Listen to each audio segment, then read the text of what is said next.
Hello friends, media mature के YouTube channel the zero में एक बार फिर आप सभी का हार्दिक स्वागत है। आप देख रहे हैं अपना लोकप्रिय कार्यक्रम अगेंस्ट PACLL।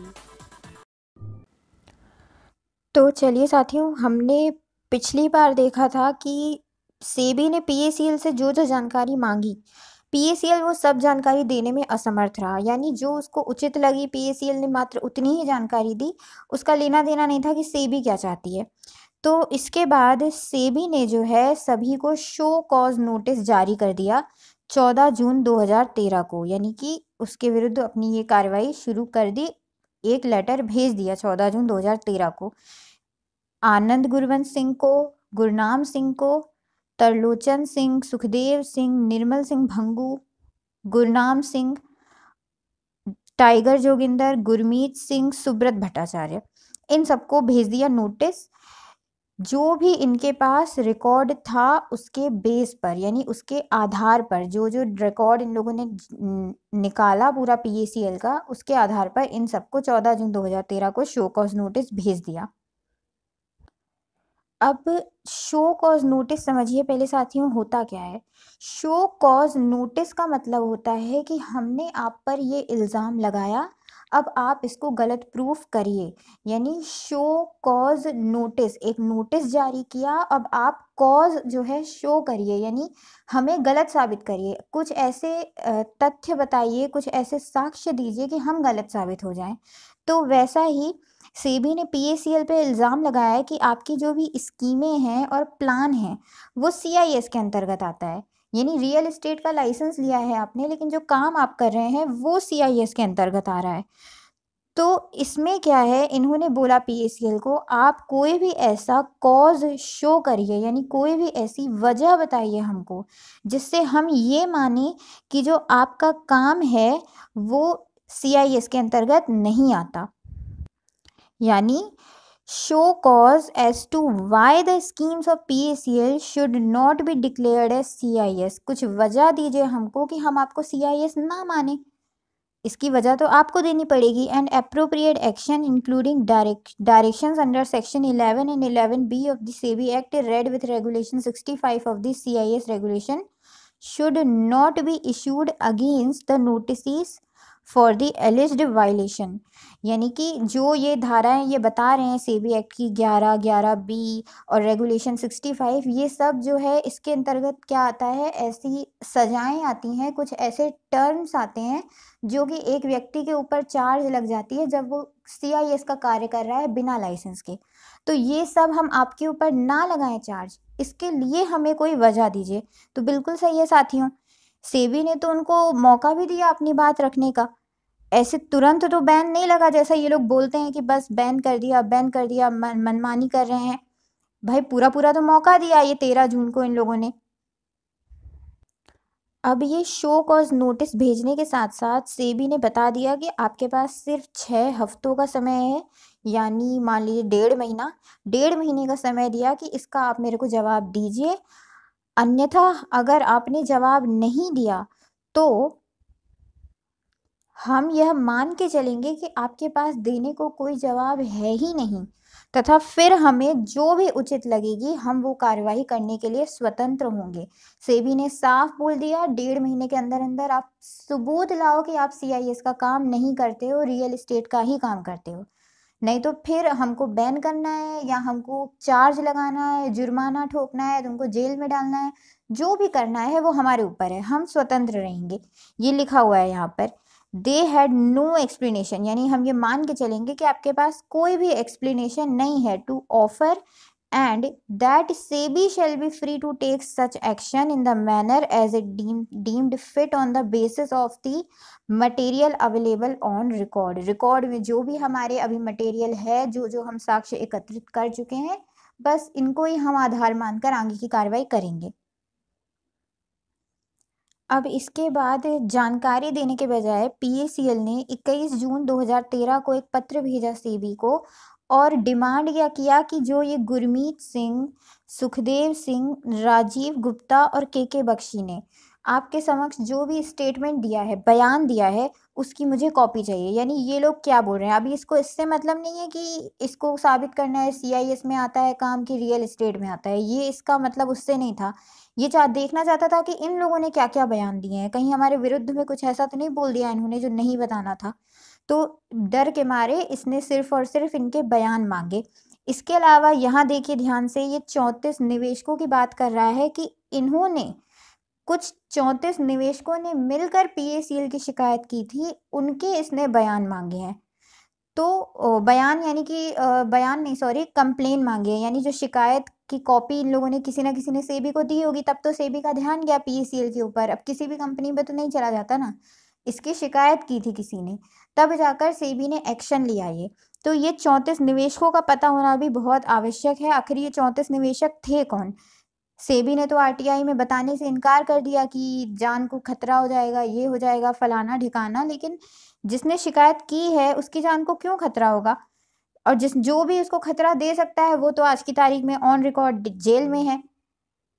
तो समझ में नहीं आता इन लोग को खतरा किससे है। पर चलिए अब आगे समझते हैं क्या दिया हुआ है। The documents out by PACL were provided to 8 vide SEBI letter dated 3 July 2013। अब जुलाई 2013 में ये जो जानकारी मांगी गई पीएसीएल द्वारा, बयान और कंप्लेन वगैरह, ये सब पीएसीएल को दे दिया सेबी ने। यानी पीएसीएल ने जो मांगा सेबी ने दे दिया। सेबी जो मांग रही है पीएसीएल वो नहीं दे रही उसको। इसके अलावा साथियों, जो show cause notice Tarlochan Singh, Anand Gurwant Singh, Utpal Devendra Kumar, Tiger Joginder और गुरनाम सिंह को भेजे गए थे, वो अनडिलीवर हो गए। यानी जैसे आप ही लोगों के जाते हैं, जो अदर कंपनी के संबंध में केस लगा देते हैं, तो वापस आ जाते हैं आपके संबंध।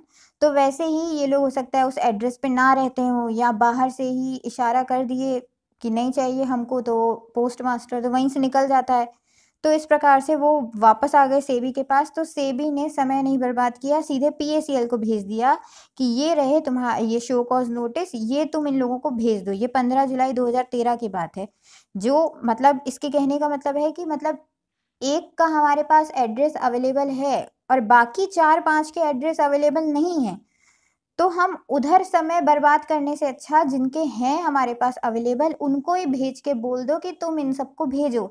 जैसे हम आपको समझाते आए हैं अदर कंपनी के संबंध में, आप लोग सोचते हैं कि इनका एड्रेस अवेलेबल नहीं है या इनके एड्रेस पे आज की तारीख में कोई है ही नहीं, तो संबंध कैसे जाएगा, कोर्ट में हमको परेशान कर रहे हैं। ये देखिए, जब सेबी ऐसा खुद कर रही है, जब तरलोचन सिंह, आनंद गुरवंत सिंह, उत्पल देवेंद्र कुमार, टाइगर जोगिंदर और गुरनाम सिंह ने नहीं लिया नोटिस, या वो उस पते पर नहीं थे, तो सेबी ने कहीं समय बर्बाद नहीं किया कि अब इनको और छोड़ देंगे क्या ऐसे ही।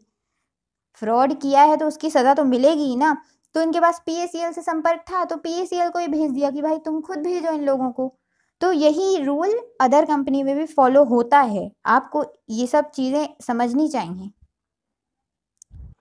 इसके आगे पीएसीएल ने 18 जुलाई 2013 को सेबी को पत्र लिखकर कहा कि बाकी सब तो ठीक है, उनको तो हम दे देंगे, लेकिन जो ये देवेंद्र कुमार उत्पल है और आनंद गुरवंत सिंह है, ये लोग जो हैं 29 सितंबर 1998 को ये देवेंद्र कुमार उत्पल ने और 16 सितंबर 1996 को आनंद गुरवंत सिंह ने रिज़ाइन दे दिया था। यानी अब वो एक ने 1996 में रिज़ाइन दे दिया, एक ने 1998 में रिज़ाइन दे दिया। तो अब कहाँ हैं वो लोग हमें नहीं पता। अब उस समय इतने साल पहले उन लोगों ने रिज़ाइन दे दिया, तो हमको क्या लेना-देना अब इनसे। तो सेबी ने क्या किया, जो आखिरी पता था उनका, जहाँ पर मतलब जो अंतिम पता जहाँ से वापस आ गया था ये नोटिस, वहीं पर उन्होंने चस्पा करवा दिया। यानी कि एक प्रकार से जैसे वहाँ दीवारों पे या उस घर के बाहर चिपका दिया वो नोटिस। यानी जो भी आस-पड़ोस का देखेगा, किसी को पता होगा ये लोग कहाँ हैं, तो इनको बता देगा। यानी इसके आगे की ज़िम्मेदारी सेबी की नहीं है। ये उन लोगों ने चस्पा करवा दिया। इसके अलावा साथियों, ये जो गुरनाम सिंह है, पीएसीएल ने कहा कि गुरनाम सिंह 13 फरवरी 1996 को पीएसीएल में जॉइंट हुआ था, इसको डायरेक्टर बनाया गया था। लेकिन 7 जनवरी 1997 को इसकी मृत्यु हो गई, तो फिर ऑटोमेटिक ये डायरेक्टर पद से जो है हट गया। तो इसलिए इसका भी अब जो लेटर है पीएसीएल ने वापस दे दिया। इसके बाद 23 जुलाई 2013 को पीएसीएल ने जो इनकी सेल डीड रहती हैं सीडीपीपी को लेकर, जो सीडीपीपी के प्लान है उनकी सेल डीड और आईपीपी की सेल डीड, यानी जो ये संपत्ति का आदान प्रदान करते थे उससे संबंधित दस्तावेज जो भी क्लाइंट के साथ डील करते थे वो दस्तावेज सैंपल के तौर पर इन्होंने सेबी को दे दिया 23 जुलाई 2013 को। पर वो जो दस्तावेज थे वो अयोग्य माने गए, कुछ कमी रही होगी उन दस्तावेजों में, तो सेबी ने वो कमी बताते हुए कहा कि जो सही योग्य दस्तावेज हैं वो आप हमको सौंपे और इसके अलावा शो कॉज नोटिस जो हमने जारी किया है आपको उसका भी जवाब दें, उसका जवाब आपने अभी तक दिया नहीं, ऐसा कहा सेबी ने पीएसीएल को। इसके बाद देखिए साथियों, जो गुरनाम सिंह है इसने 24 जुलाई 2013 को और जो ये निर्मल सिंह भंगू है इसने 25 जुलाई 2013 को शो कॉज नोटिस का जवाब दिया। क्या जवाब दिया? अब जवाब क्या दिया ये तो चलिए अभी तो इसमें नहीं दिया, आगे हो सकता है आए। इसके अलावा इसमें दिया हुआ है कि तरलोचन सिंह, सुखदेव सिंह, गुरमीत सिंह और सुब्रत भट्टाचार्य ने सबमिट की एक कॉमन रिप्लाई बोले तो कि जैसे सब लोगों ने एक ही बात कही, एक ही साथ हो सकता है एक ही बल्कि आवेदन में अपने सबने नाम डाल के दस्तखत करके एक ही लेटर इकट्ठा दे दिया या अलग अलग दिया हो, लेकिन बात उसमें एक ही की गई। 26 जुलाई 2013 को दिया इन्होंने और बोला क्या इन्होंने कि हमको पर्सनल हियरिंग करनी है, यानी हम आमने सामने बात करना चाहते हैं, हमको ये लेटर भेजना करना ये सब नहीं पुसा रहा है, हमको आना है और आपसे सामने सामने बात करनी है।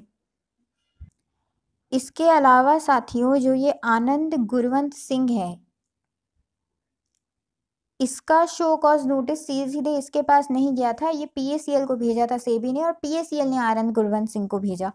तो आनंद गुरवंत सिंह ने डायरेक्ट अब सेबी से बात की और उसने बोला मुझे ये 6 अगस्त 2013 को लिखित में भेजा सेबी को और बोला कि मुझे अभी अभी पता चला कि आपने पीएसीएल को शो कॉज नोटिस भेजा है और उसके डायरेक्टरों को और उसके साथ ही एक्स डायरेक्टरों को, यानी जो वर्तमान में पीएसीएल के डायरेक्टर हैं उनको और जो पूर्व में पीएसीएल के डायरेक्टर थे उन सबको आपने शो कॉज नोटिस भेजा है, ऐसी मुझे जानकारी मिली है।